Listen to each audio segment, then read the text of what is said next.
راہ طریقت دل کیا ہے؟ طریقت والا بیان ضرور سنیں۔ دل 14 طبقات سے وسیع تر ملک ہے۔ حدیث قدسی ہے، لا یسعنی فی الارض وفی السماء ولکن یسعنی فی القلب عبد مؤمن۔ میں نہیں سماتا زمین و آسمان کی وسعتوں میں، لیکن قلب عبد مؤمن میں سما جاتا ہوں۔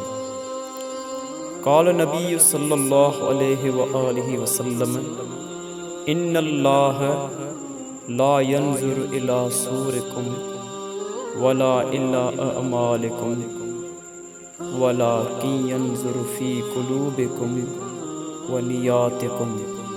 بے شک اللہ تعالی نہ تو تمہاری ظاہری صورتوں کو دیکھتا ہے اور نہ ہی تمہارے ظاہری ریاکارانہ اعمال کو دیکھتا ہے، بلکہ وہ تمہارے قلوب اور تمہاری نیتوں کو دیکھتا ہے۔